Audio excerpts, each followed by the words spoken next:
From the UK to the USA. You're rocking with the EC Twins. Hey, how you doing, guys? Welcome to the EC Twins podcast, Episode 3. Still in quarantine. Doesn't look like there's much of a light at the end of the tunnel yet. No. I've no idea. Nobody has an idea. The only word I can describe it as is weird.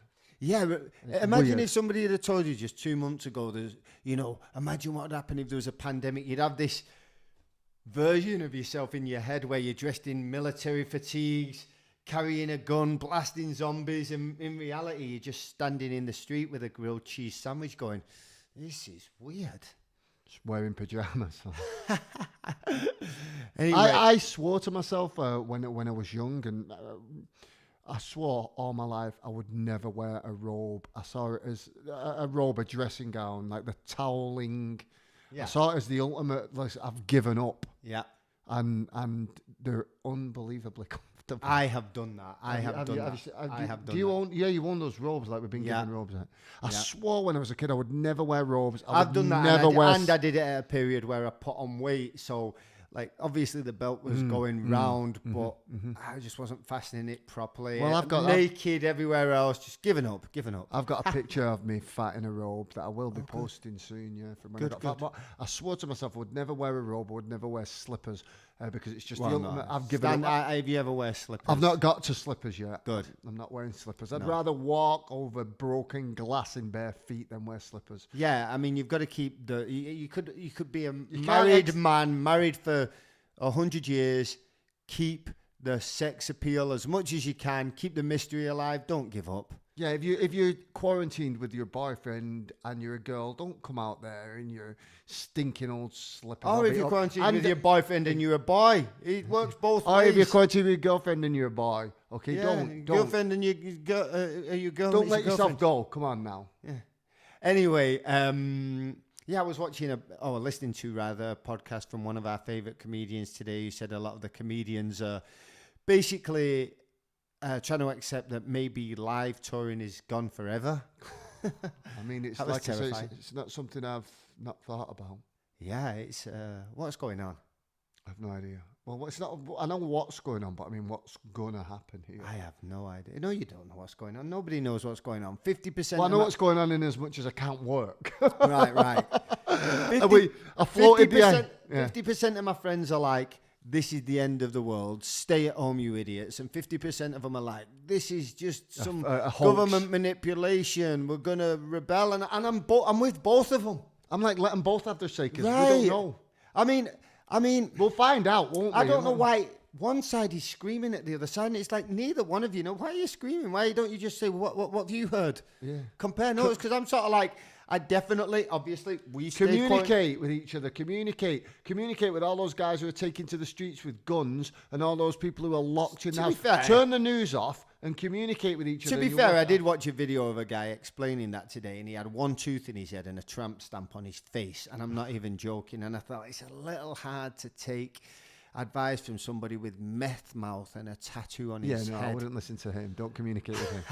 Not that individual. Unfortunately, on both sides, it's always the people who are on the extremes of either side are always the people But who you're like, that person's Just weird. communicate. Don't shut anybody down. You know, Absolutely. even me and Mark, we have discussions about it because he goes, "Look at these fools," and I'm like, "Yeah, but let them go and do what they want and let them find out." To be fair, what we have done, especially with your heart surgery that you had last year, we've followed the rules. We've said, okay, we're going to yeah, quarantine. better So- safe than sorry. yeah, but I have said at times, let me listen to these protesters. Let me hear what they have to say. And then I get shouted down from some of my other friends.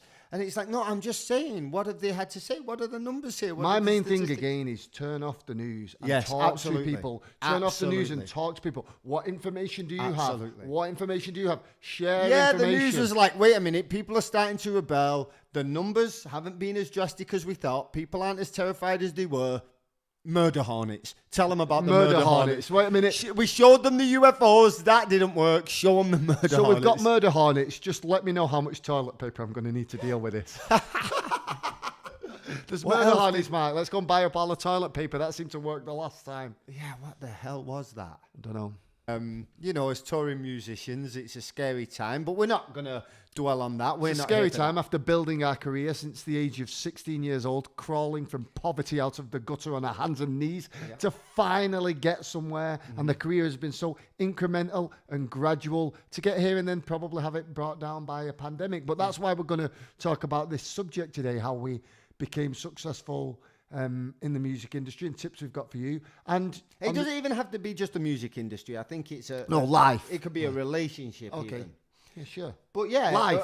Okay, for us it has to be a tip to how to become successful in the music industry, and to parlay nicely into what we're going to talk about. We have just released on Friday, and we're not here to promote. Well, I guess we can mention it because that's why you're tuning in. But that's not what this is about. But coincidentally, we released an EP on Friday on a dance label run by a guy called Don Diablo. The EP is called Disco's Not Dead, and it's a 2-track EP. And that's something we worked towards for many years. We chiseled away. I mean, we chiseled away. If you listen to our whole back catalogue, you'll hear us keep poking at that sound. But Right. we did it with a song called Number One. We did it with a song I Won't Let You Down, Lady Love. You can go further back, Alistair. You can go to Disco Cure, which I can't Disco even find Cure, anymore. You yes, can yes. go to Trapped in Miami. But we've always pushed away at that disco sound, and it was never, they just weren't ready for it. And I think maybe we got it right this time, or maybe the scene with the fact that EDM I don't know, because the labels are like, oh my God, this is a totally fresh sound. And then we speak to people who know us. Yeah, and we said, what do And you they've think? seen us in the studio and they say, well, you guys have been doing this. But that story parlays nicely because now we have it. We made the song on Christmas Day, Christmas Eve, into Christmas Day. It was like a 20-hour session in the studio.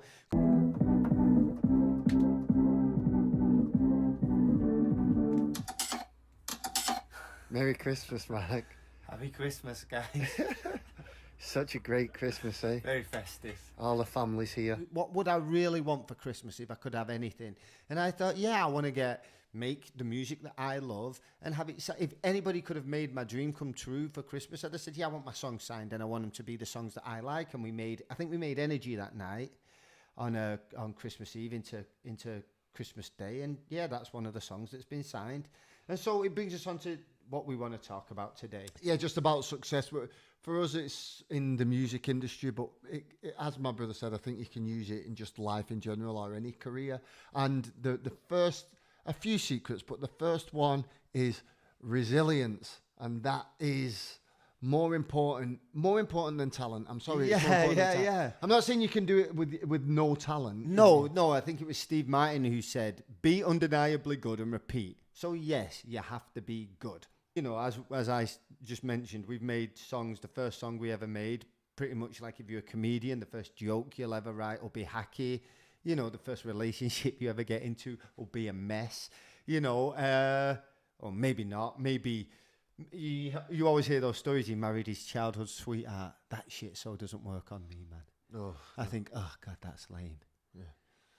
But It's like these people who live to 101 years old and they Yeah. go, oh, how can you give us a secret to what you did to live to 101 years old? She didn't do anything or he didn't do anything. That person has done nothing with their life, no stress. They're probably dumb. They've never been out their own back garden. They've never experienced anything. Actually, there's some people who went through wars and stuff, but it's these really old people where you get that. I don't think the 100 ones who went through wars live very long. No, these I are. think you're absolutely right. I think the ones who lived through wars, but they didn't go and fight in the war. Yeah, we're going visiting Doris in Yellowknife, Canada. Doris is 142 years old. Doris, can you tell me what you did with your life? Doris did nothing with her life. Yeah. She's never stressed herself. She's or- brain dead. Yeah, brain dead. I mean, not medically, but, figuratively. We're not here to push a lifestyle on you. We're just here to hang out with you. We can't actually hang out with you, but we can virtually hang out with you. And it's never anything too You serious. can listen to this. This podcast is on all the podcast platforms, Apple Podcasts, all the podcast platforms, and you can listen to it in your car and hang out with us, or you can watch us on YouTube. We post some visuals on YouTube that might make you smile, but if you want to look at two men who seem to be suffering from some kind of sunburn. actually, the funny for us is always in, if you have that kind of twisted sense of humour, is actually in the failure. Of which we've had a lot. Yeah. We've had a lot more failure than success. A lot more. Nobody mean, sees that. And when you get it, and it's not as if it doesn't hurt, you know, when it's when really you- bad. I mean, we've even the I hold. Sometimes it fuels. It's like pouring petrol on my fire with the revenge. I'm like a Clint Eastwood character. I just want revenge, and we have got revenge occasionally, and it has been worth it more often than not. people say just let it go, and I just let it go and move on. I'm not that guy. I'm sorry. like, I oh, I'm gonna get only the equalizer. only the real nasty ones. If you was real nasty to me, I'm like, oh, you're not getting little things. No, not no. little things. No, because there are times when you send out a track or something, or you'll be turned down for something that you really wanted, and in the long term, you'll end up getting there. We have also just at the beginning of this year had our first song signed and used for a TV show. We had a song picked up for a TV show on the CW called Riverdale, which also is a quick. I'll be able to tell you later on a story about how rejection turned into success. And in that case, within a couple of days. But actually, it was looking like quite a promising year, wasn't it? Yeah, it was good. We've got the Discos.dead EP out now, and then in 3 weeks, maybe we've got that single out on Sony that was the Riverdale. And then a lot of labels. Somebody wanted the Disco's leaked. Not Dead. Somebody leaked a sample Right, of that right. song. Yeah. Somebody leaked a sample of that song, and it got. Just put it out there as a leak, 40,000 plays, and that person who leaked that sample of that song. No idea who that is. That person who leaked that, and all I did You're was, in big trouble, buddy. and all they did was leak. You know you don't own that. Sony owns that. And I would never do anything to affect that relationship. So I mean, the person leaked a small clip, bastard. a small clip of that song, and it went on With YouTube, no promotion, just put it out there. and it got such a positive reaction that it's on Sony. And it was we sat to watch the episode, and it was on for the first scene, the opening scene. I don't 2 know. seconds. 2 seconds. They told us it was going to be a 1 minute love Hey, scene. That was awesome, man. But it's not awesome. The check's still going to clear. And we were like, this is a great year. We achieved that goal, which was a dream. This is our first foray into soundtracks. Hopefully it goes on to more movies, commercials, this kind of thing. And, Well, they've asked us to write some music for a new Marvel TV show Yeah, about that's some guy with right, tattoos. that's right. However, they're not shooting anything. at the right, moment. exactly. So we were like, we're How, getting so there. how are we supposed to make money then? Prostitution. Hey, looking for a good time, sweet cheeks? Yeah. I, never Well, I thought mean, I'd come go on. there, but, What are we worth? as prostitutes? Yeah. Not a lot. No. How did we get onto that? I've no idea. I can't even backtrack to how we got on it.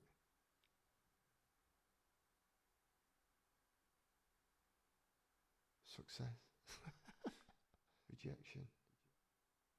We got our song signed, Riverdale, sex scene, how do we make money? It's prostitutes. Anyway, I thought we had it this year, Alistair. I was like, nothing's going to stop us. We're gonna doing TV, we're gonna earn. we're Yeah. on the best dance labels. We're making revolutionary music. Nothing can stop us short of a global pandemic, but that only ever happens in the movies. Huh? Yeah. And here we are. I can't believe it. Yeah. What are you Sometimes, gonna yeah. What you gonna do? At least we, at That is least the question I ask myself, like every minute.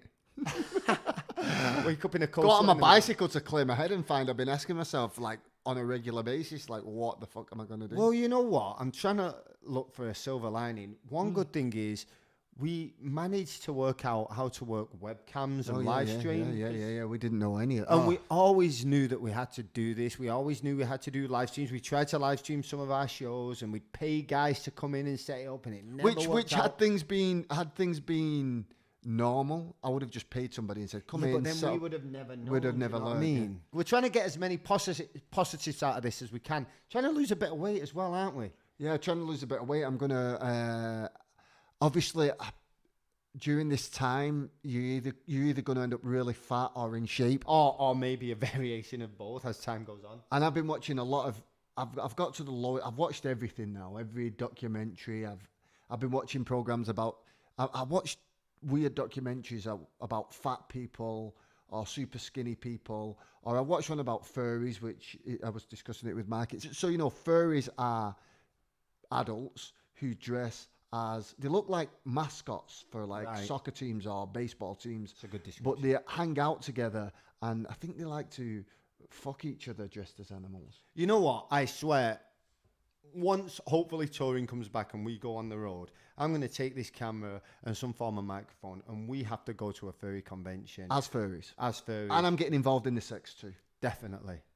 Definitely getting involved. We'll toss a We'll coin. go as like I just Elmo want and Cookie Monster. Look, I just want to know. You never know. That could be my thing. I could be a furry. That could be my thing. Because, like you say, we Seems unlikely. That brings me on to the next subject that you've been watching a lot of Chris Hansen. Oh, Chris Hansen, that's his name. You know the To Catch a Predator guy. Wow. I can watch. That guy's I can noise. watch paedophile hunters all day. And the reason you're going to be nicked anyway. And the reason Honestly, if I see Chris Hansen, I'm going to bend him over that table and make love to him. He's awesome. I love him. But anyway, to try and get back to the subject of what we're supposed to be talking about, I guess what resilience is the main thing. Because I read, and also I guess one thing, and it has nothing to do with us, but you could choose your parents well and just be really super rich. Because Yeah, being born rich, it certainly expedites things. So we're not. we actually, did see that quote from one DJ whose parents were billionaires, and his quote was, "My parents are incredibly rich, billionaires, by the way. If you're a millionaire on $1 a day, No, $1 a second, right? Yeah. If I give you $1 a second to give you $1 million, it would take 11 days or 11 hours. Let me do the math. on that. 11 days. 11 days. Yeah, 11 days. 11 days is a million seconds. 11 days is 11 a million days. seconds. Yeah. A million seconds in 11 hours, is there? Jesus. Yeah. If I was to give you $1 a second, it would take 11 days to give you $1 million. If I was to give you $1 a second to give you $1 billion, it would take 33 fucking years. So there's the difference. There's This the guy's If parents. somebody are tells you they're a billionaires. millionaire, it's nothing. Just This guy's parents are Trust me. billionaires. And his quote was, my parents never gave me anything. Everything I got, I earned myself and I worked hard for it. Why didn't he just say, yeah, I've been privileged and I was very fortunate, but I had to work hard too? I would have respected that. You're just out of touch, mate. You just don't get it, mate. You don't get it. So 'Cause- I guess who we're talking to is the people like us, the people who probably have to do a day job until their dream yeah, because the career. rich kid, he has the connection. Like Taylor No, you Swift. can just sit there and Taylor Swift was from one of the richest families in Texas, I believe, and her dad bought the controlling share of the record label. So, of course, I mean, come on. I'm not saying she didn't work hard, but her success can't be compared to some Well, what I'm saying some is, gangster rapper What I'm who saying is- worked hard from the bottom. I always questioned why such a sexless, unfuckable meat puppet was up on stage in front of me, and I was getting told she was the second coming of Christ. And then what we always do, we always research. We go, how did this person Yeah. get there? And of course, She's crap. rich What's she parents. doing here? She can sing, but she's nothing special. If there's ever anybody up there and you think, but how? Just do a quick Google search and you're like, Oh, that's how. rich. Because screwing Taylor Swift would be like fucking a vomit flavored packet of crunchy Cheetos. She just looks physically deficient to me. He looks like olive oil from Popeye. we could tell you some funny stories about the rejections we've took. I'll tell a Taken. Taken, Is the yeah. past participle of take. Man. Sorry about that. Jesus Christ. I don't have the Queen's English, although I heard the Queen speaking today. Have you heard that bitch talk? No. Oh my God, it's insufferable. Oh, it's not real Is English. a human form? Oh, crumble anyway? it's terrible. That reptile in human's clothing. She's awful. Oh, superior bloodline. Forget it. Let's tell some funny stories, because we're not suggesting when we get the rejections we handle it well. I hold on to it like a Clint Eastwood character whose whole focus is to seek revenge on the person who's wronged him. I'm like Denzel Washington in The Equalizer when somebody gives me a rejection. Remember, so when we first got over here, we tried to get agents and we were doing quite well. So we thought, now's time, we need help, we need an agent. We sent out emails to every agent. We got ignored from every agent, all except one, who said, I'd never represent these two guys, LOL, because our faces don't fit. You know, we weren't standing behind the decks. No, I think I think the fact that we're twins, it looked like an affectation, it looked like a gimmick. But what they don't understand is it's not like It's a gimmick. irrelevant. It was a gimmick that was making $1 million a year. Yeah, but it's not like it's a gimmick like we're throwing pizza on people. No. Do you know what I mean? It's No, like but we I don't were know who you're talking about. Who's that reference to? Is it like a gimmick like Could be that? somebody with rich parents, maybe. But anyway, Call back. but anyway, the yeah, I guess our faces just didn't fit for his agency. So he said, I'd never represent these two, LOL. Fast forward 3 years, we've got billboards all over the place, residencies all over the globe, and we're making, 7 figures a year. And guess who calls us back? This guy. And a lot of agents were blowing us up. So guess what we did with this guy? He's based in New York. We said, we'd love to meet you, mate. Come to Los Angeles. Yeah, we didn't tell him that he'd rejected us all those years ago. We were just it was just great. It felt great that this guy who had offended us so badly a few years previously was now saying he wanted to represent us. So we said, fly to Los Angeles, meet us downtown Los Angeles on Thursday. Yeah, and so we said, yeah, 10 8, whatever time it was, I don't remember. Meet us. It was like downtown. 2 p.m. Yeah, it was like in the afternoon. So 2 p.m. comes around. He's in downtown Los Angeles. all the way from New York. Yeah, All the way flown from in, put Manhattan. himself in a hotel.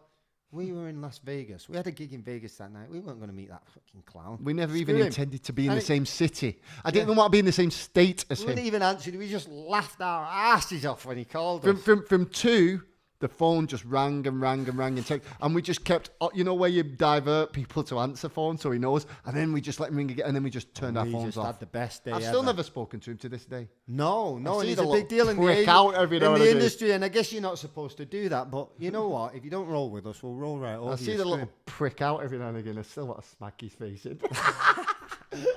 I shouldn't God, talk like that, that. we shouldn't talk. Like, you shouldn't be like that. Shouldn't That's be not- like- ladies and gentlemen. That's not the right way to conduct. It's not the way you'll get anywhere in life, but I was born under Yeah. difficult That's circumstances. that's the product of a Misspent youth, yes. bad education. What we're saying is, you don't understand how much rejection we took that drove us to that breaking point where we behaved in that manner. We know right from wrong, but we took so much rejection. They say, oh, the Beatles got rejected 12 times before they got signed. We got rejected maybe 12 times a day. But if you're good, you For have 2 to years. Be, first and foremost, you have to make sure you're good. So hone your craft. Hone your craft if You possible. have to make sure you're good, and you have to know that you're capable of hard work. Me and you had practiced, and we'd honed our craft. We'd worked for free. We'd turn up and play records anywhere for free, and we'd worked hard. And we were spending every single last penny that we had left, renting out studios, We'd blow. learning how to play instruments when our neurological pathways weren't exactly receptive, and just Working day jobs and then coming home and working through the night, standing outside Home Depot. which is B&Q in the UK. Yeah, you can stand over here in at least in LA. You can stand with illegal immigrants, and for $50. You can pick up like work, like removals jobs. Basically, if somebody has a pot of paint, you can say, "Excuse me, mate, what's that pot of paint for?" "Oh, I'm going to paint my bedroom." You don't have to worry about that. Give us $50 and we'll do it for you. Just so you know, never hire us if you see us outside of Home Depot. Tell them the story, Alistair. Okay, we used to stand outside Home Depot. Often we'd get removals jobs because we had a truck. Right. That we were okay at that, you know. Right. Not actually, we weren't good at it. I'm not a very strong man. No. You know. Really, not very good at anything. No, except not for very good music. at anything. No. So I wasn't very good at removals work. I am terrible at painting. I shake. I don't know why. Probably due to the fact that I lived off nothing but sugar for candy junk and candy. But I shake. I'm rubbish at painting. This lady picked us up and she made the mistake. I think there'd been an element of racial profiling. Yeah, I she think made the Because mistake. most of the guys, listen, anybody who tells you, "Oh, Mexicans are lazy," I heard somebody say that, a lazy Mexican. out of Oh, here. God. Get out of here. We're on lockdown at the moment. You go and walk down your street and you see the Mexicans out there with the It's not just doing Mexicans, construction. but it's what they call Mexicans. It could be Salvadorans, it could be Guatemalans, it could be Immigrants. They are hard-working people. This lady drove right by them and picked up the 2 English-speaking white guys. She picked up 2 English-speaking white guys thinking that would make her safer. I remember driving my truck out to her office and she said, "I need you to build all this office furniture and I need you to hang some heavy pictures," kind of like this kind of thing. Really heavy pictures. Really heavy pictures. And she said, "Are your tools in the truck?" She said, "I'll leave you here and just get your tools." out the I truck." didn't have a tool. We had a pocket full of what can best Well, be described as thumbtacks. We basically and the filled- heel of a shoe to hammer them into the wall. So how we hung our pictures, as opposed to using proper wall mounts and things called roll plugs and all those things that basic people know how to hang a picture. I just banged The about crappiest nails. into a plaster wall with my shoe. I probably knocked 100 nails into a wall and gingerly hung up a very heavy picture. And as soon as you hung the picture, as soon as it took the weight of the picture, Excuse the me. nails just went.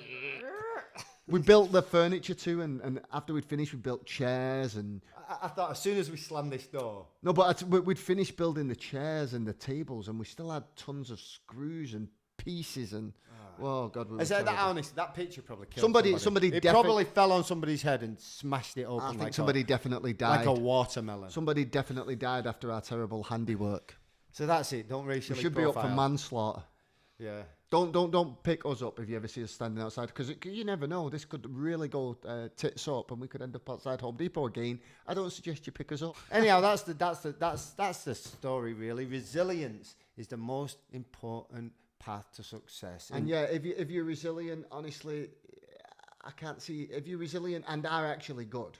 You know, you will know if you're good. But there are other industries that we've worked in where we weren't the greatest, and I don't want to go on about them, but we were resilient and we made things happen. Yeah. I've always said Resilience that. is key. Resilience is key. There's nothing special about us, and trust me, I've got all the qualifications and all the numbers. I'm a fact-based man to prove my mediocrities in life. I would say that we started underprivileged, lower class. Oh no, we definitely started life underprivileged, but I just think that we weren't We particularly. had a lot of ground to make up, to be fair. a lot. We started To from the billionaires that we're competing against now. Yeah, we started from zero, and It was a lot beneath we zero. weren't particularly talented or smart or fast or strong or anything. We weren't particularly just two guys our strength is taking rejection, and it hurts. Well, when you lift a weight, obviously you start with a light weight and it hurts, and eventually that doesn't hurt. You've built the muscles stronger, so you pick up a heavier weight, and that's how you build muscle. You build strength, and I think you have to get used to accepting the rejection and moving on from it, and it builds strength of character in this case. So I guess that's the podcast. I hope that maybe motivates some of you. I hope you laughed at some of our pain again, but I hope it motivates some of you who do face rejection and go, well, is this it? That's normal. That's I'm going going to do That's part of the journey. So yeah, this podcast is just us bouncing some ideas off you guys, just to kind of chat, to hang out. You can hear it on all the podcast platforms, or you can watch us on YouTube. It's a new channel we've started. Hit subscribe. Yeah, hit subscribe and the like button. I feel very Becky when I say that. You know, like the young Karen. Yeah. And then the old Karen is Suzanne, which is so ironic because that's my nosy neighbour is Suzanne. Oh my God. And she is Suzanne. she is an elderly Karen. I remember that when we moved here, she complained about everything.